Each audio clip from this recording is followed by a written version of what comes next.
Hello students, आप सभी जानते हैं कि सीबीएसई ने इस साल हमारा जितना भी कोर्स था वो 30% कम कर दिया गया है। ठीक है, तो आज की वीडियो मैं इसी सब्जेक्ट पर लेकर आया हूँ कि क्लास 12th मैथमेटिक्स का जो कोर्स आपका डिलीट हो गया है, मैं उसके बारे में आपको नॉलेज देता हूँ। तो एक काम करते हैं, हम इस वीडियो को अपना स्टार्ट करते हैं।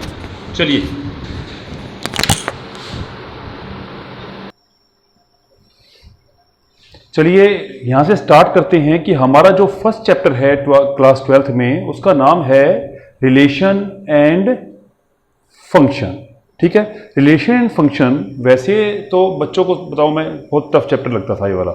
ठीक है, छोटा चैप्टर था और टफ लगता था, लेकिन इसका जो टफेस्ट एक्सरसाइज थी ना, अगर मैं बोलूँ तो आपको, तो आपके सिलेबस से हट गई है। इसकी एक एक्सरसाइज है 1.3 जिसका नाम है composition of function and invertible function, यानी कि हम फंक्शन का इन्वर्स निकाला करते थे, तो उस ये आपके कोर्स से हटा दिया गया है। और सेकंड है हमारे पास एक्सरसाइज 1.4 जो है बाइनरी ऑपरेशन, ये भी आपके कोर्स से हट चुकी है। वैसे मैं बताऊं, ये लास्ट ईयर ही हट गई थी, लास्ट ईयर भी ये कोर्स में नहीं थी, लेकिन इस साल जो है 1.3 भी कोर्स से हटा दी गई है। राइट, उसके बाद जो हमारी नेक्स्ट चैप्टर है उसका नाम है inverse trigonometry function. Inverse trigonometric function के अंदर एक एक्सरसाइज है 2.2 properties of inverse trigonometric function, ये आपके कोर्स से हटा दी गई है। तो ज्यादा तो एक्सरसाइज थी ही नहीं इसके अंदर, तो आपका जो एक इजीएस्ट पार्ट था ना, वो आपके लिए रखा गया है और बाकी जो है वो हटा दिया गया है। चलिए हम नेक्स्ट चलते हैं। जो नेक्स्ट चैप्टर है हमारा वो है मैट्रिक्स। बड़ा इजी सा चैप्टर है और इस इजी से चैप्टर के अंदर एक ही टॉपिक था जिसको हम थोड़ा सा टफ कह सकते थे।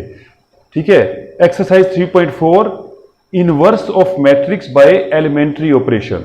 एलिमेंट्री ऑपरेशन से हम लोग एक मैट्रिक्स का इनवर्स निकाला करते थे, तो वो इस बार हटा दिया गया और ये 6 मार्क्स का क्वेश्चन था जो आया करता था। तो ये आपके कोर्स से इस बार 100% हटा दिया गया है। नेक्स्ट में बात करूंगा, जो चैप्टर है हमारा वो है डिटर्मिनेंट।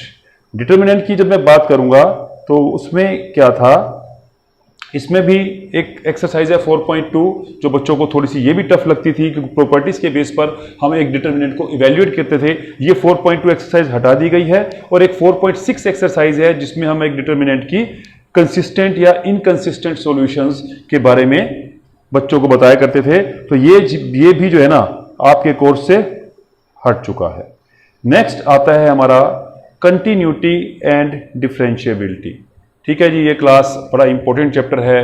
आप क्लास 11th में भी आपने किया था, थोड़ा सा लिमिट एंड डेरिवेटिव चैप्टर था वहाँ पर, उसी का ही ये एडवांस वर्जन है। तो इसमें मैं बताऊँ कुछ ज़्यादा कटिंग आपकी नहीं हुई है। ठीक है, इसमें आपकी एक एक्सरसाइज है 5.8, राइट, लास्ट एक्सरसाइज है हमारी ये। तो उसके अंदर 2 थ्योरम थी, एक रोल्स थ्योरम एंड एक मीन वैल्यू थ्योरम, जिसको हम एमवीटी कहती हैं। ये दोनों यहाँ से हट गई हैं। तो वैसे बताऊँ, ये लास्ट ईयर भी इसका कोई आइडेंटिटी नहीं थी, पहले भी इसको हटा दिया गया था। तो इस साल तो पूरी तरीके से बिल्कुल हट चुका है। नेक्स्ट चैप्टर की बात करेंगे जी, एप्लीकेशन ऑफ डेरिवेटिव। बड़ा ही एक इंपॉर्टेंट चैप्टर हुआ करता है हमारा, लेकिन इसमें पूरा 2 एक्सरसाइज इसमें जो है आपकी हटा दी गई है। 2 एक्सरसाइज, इसमें जितनी भी एक्सरसाइज है ना हमारे पास, तो उसमें हर एक्सरसाइज का एक दूसरे से कोई रिलेशन ही नहीं होता। सारी एक्सरसाइज जो होती हैं हमारी वो बिल्कुल अलग अलग होती हैं। तो अगर ये 2 एक्सरसाइज हट गई हैं, एक है rate of change of quantity 6.1 first exercise है, और जो दूसरी एक्सरसाइज है that is called approximation. Approximation निकाला करते थे हम एक्सरसाइज 6.4। तो इन दोनों के हटने से एक ज़्यादा इंपॉर्टेंट नहीं थी अप्रोक्सीमेशन या rate of change of quantity. अगर ये हट गई हैं तो आपका जो बचे हुए जो 4 एक्सरसाइज हैं, 3 बोलूंगा मैं, तो उन पर इसका कोई इफेक्ट नहीं आता। मैं आपको बताऊं, कोई इफेक्ट जो था वो इसका नहीं रहता है। तो ये आपका था हमारा चैप्टर नंबर 6। हम नेक्स्ट आते हैं आपके चैप्टर्स पे। जो नेक्स्ट है, नेक्स्ट जो बहुत ही इंपॉर्टेंट चैप्टर मैं एग्जाम के पॉइंट ऑफ व्यू से भी कह सकता हूं, ये आपका है इंटीग्रेशन। ठीक है, इंटीग्रेशन में ज्यादा कटिंग नहीं हुई है, ज़्यादा कटिंग नहीं हुई है। 11 एक्सरसाइज हैं इसके अंदर, मिसलेनियस एक्सरसाइज थोड़ी वो अलग है, तो इसमें ज़्यादा कटिंग नहीं है। इसमें एक हमारा जो है एक्सरसाइज है 7.8, जिसके अंदर हम एक इंटीग्रेशन निकाला करते थे फंक्शन का as a limit of sum. 6 marks का क्वेश्चन ये भी कई बार आ जाता था, तो ये आपका हटा दिया गया है वहां से। और एक सप्लीमेंट्री मटेरियल होता है ना हमारे बिल्कुल बुक के लास्ट में सप्लीमेंट्री मटेरियल होता है, उसके अंदर आपकी ये पूरा वो से हटा दिया गया है। पूरा क्या बोलूंगा, एक ही क्वेश्चन हुआ करता था जिसको मैंने मेंशन भी किया है यहां पर, integration of P X plus में क्यू और अंडर रूट में है A X square plus B X plus में सी। तो इस टाइप का जो क्वेश्चन था वो आपके कोर्स से हट चुका है। ठीक है, अब नेक्स्ट आया हमारा application of integration. Application of integration जिसको हम AOI भी कहते हैं। तो इसमें 2 एक्सरसाइज थी हमारी। 2 एक्सरसाइज में तो हम इसमें क्या कुछ फिगर्स बनती हैं और हमारे को उनमें जो बाउंडेड एरिया होता है, लाइंस होती हैं, कर्व्स होते हैं, सर्कल है, पैराबोला, ये सब कुछ होता है इसके अंदर। तो आपका जो एक इजी पार्ट था वो तो रख लिया गया है, और जो डिफिकल्ट पार्ट था इसका एरिया बिटवीन 2 कर्व्स, एक्सरसाइज 8.2 आपकी यहां से हटा दी गई है। और एक्सरसाइज 8.2 के बेस पर इसकी मिसलेनियस एक्सरसाइज थी, उसमें बहुत सारे क्वेश्चन थे। तो काफी क्वेश्चन आपके मिसलेनियस एक्सरसाइज के मोर देन हाफ जो है ना आपके, वो भी यहां से हट जाएंगे। चलिए जी, नेक्स्ट आता है हमारा डिफरेंशियल इक्वेशन। डिफरेंशियल इक्वेशन ये सारा कैलकुलस का पार्ट है जो मैं आपको बताया जा रहा हूं। तो इसके अंदर आपकी जो है 6 एक्सरसाइज और एक मिसलेनियस एक्सरसाइज है। तो उसके अंदर आपकी 2 एक्सरसाइज, मतलब 2 पूरी तो नहीं बोलूंगा, एक 9.3 एक्सरसाइज थी जिसके अंदर डिफरेंशियल इक्वेशन हमें खुद बनानी होती थी, वो पूरी तरीके से हटा दी गई है। 9.3 एक्सरसाइज पूरी हटा दी गई है। और एक 9.6 एक्सरसाइज है जिसमें हमारे, अब जब आप आओगे इस चैप्टर पे करोगे तो हमारी डिफरेंशियल इक्वेशन अलग अलग टाइप्स की होती थी। तो होती थी क्या, अब भी हैं, उसमें एक है लीनियर डिफरेंशियल इक्वेशन। तो लीनियर डिफरेंशियल इक्वेशन में ना 2 टाइप के क्वेश्चंस होते थे। एक तो था हमारा dx बाय में dy plus p y equals to q. ठीक है, तो जो ये जो पार्ट है ना आपका, ये जो पार्ट था वो बिल्कुल ही आपके कोर्स से ये चीज हटा दी गई, यानी कि dx बाय में dy plus p y equals to q, ये आपके कोर्स से हटा दी गई है। और जो ये वाला पार्ट था dy by d x plus p x equals to q, देखो एक जैसे हैं, इसमें x ऊपर है, यहां पर y नीचे है, तो ये जो है आपके कोर्स में अभी भी है। मतलब पूरी नहीं काटी है, आप बोलेंगे तो थोड़ा सा पार्ट, ज्यादा क्वेश्चन जो है ना आपके इसी के ही थे, तो उसको रख लिया गया है और इसको यहां से हटा दिया गया है। यानी कि आपका जो है ना एक थोड़ा सा एक बच्चों को सोचना पड़ता था कि ये कौन सी टाइप है, तो उस चीज से आप बच गए।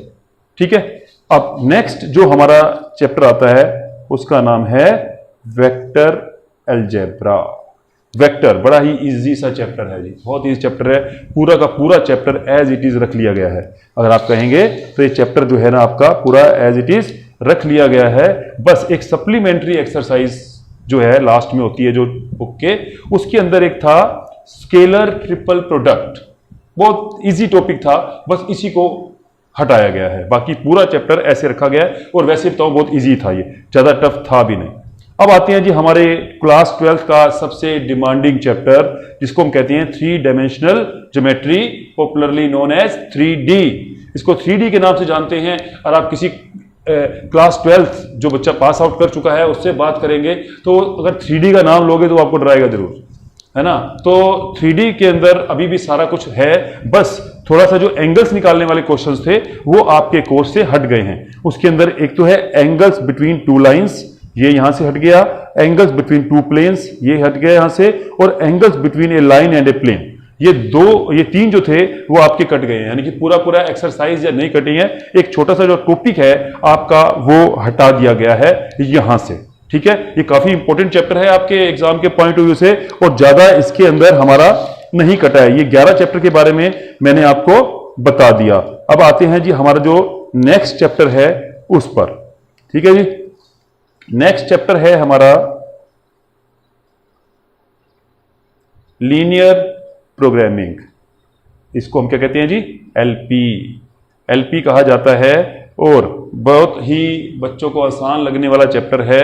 तो इसके अंदर कुछ ज्यादा नहीं कटा, इसमें हमारा क्या होता है, कुछ लाइंस होती हैं, कुछ कर्व्स होते हैं, ठीक है। तो हमारे पास तो उसमें क्या होता है कि बाउंडेड एरिया निकालते हैं और उसका एरिया निकाला जाता है। तो उसमें दो तरह के रहते हैं, एक बाउंडेड एरिया होता है, एक अनबाउंडेड एरिया होता है, यानी जो ओपन चला जाता है। तो जो अनबाउंडेड एरिया था ना, रीजन था अनबाउंडेड रीजन, वो आपके कोर्स से हट गया है। अब जो क्लोज एरिया होता है, एनक्लोज एरिया जिसे कहते हैं हम लोग, वो आपके कोर्स में रह गया। अब आता है जी लास्ट हमारा चैप्टर जो है, उसे हम कहते हैं प्रोबेबिलिटी। ठीक है जी, खुश हो जाते हैं बच्चे प्रोबेबिलिटी का नाम सुनकर ही, ठीक है। तो इस बार की जो प्रोबेबिलिटी है आपकी वैसी नहीं है जो पहले हुआ करती थी, ठीक है जी, थोड़ी सी डिफरेंट है। तो प्रोबेबिलिटी के अंदर अगर हम बात करेंगे ना आपकी, तो इसमें एक्सरसाइज 13.4 है जिसका नाम है random variable and it's probability distribution, जिसमें हम लोग कुछ हमारे पास इंफॉर्मेशन होती थी, प्रोबेबिलिटी डिस्ट्रीब्यूशन निकालते थे, फिर उसकी हेल्प से मीन निकालते थे, वेरियांस निकालते थे और स्टैंडर्ड डेविएशन निकालते थे, मीन वेरियांस स्टैंडर्ड डेविएशन। तो ये आपके कोर्स से हट गया, यानी कि 13.4 एक्सरसाइज पूरी ही आपके कोर्स से हटा दी गई है। और जो मैं नेक्स्ट आता हूं इसके ऊपर, तो वो है exercise 13.5 Bernoulli trials. Bernoulli trials ये तो वैसे कहने की जरूरत है, कट गया, ये लास्ट ईयर भी नहीं था, इस साल नहीं हटा, ये लास्ट ईयर ही हट गया था बर्नौली ट्रायल्स हमारा। तो ये था जी आपका जो डिलीटेड सिलेबस था, डिलीटेड जो कोर्स है आपका क्लास 12th का, और एक प्रॉपर नॉलेज मैंने आपको दी है। जब आप तैयारी करेंगे तो आपका जो एक डिलेमा होती है ना, माइंड में दुविधा होती है कि भाई क्या करें या क्या ना करें, तो आप इसको वीडियो को देख सकते हैं। और अगर किसी बच्चे को ये जो मैंने बताई हैं इसकी एक हार्ड कॉपी चाहिए तो मैं उसको, मुझे व्हाट्सएप कर दे तो मैं इस पूरे पेज की कॉपी भी उसको भेज दूंगा। ठीक है जी, ओके, थैंक यू।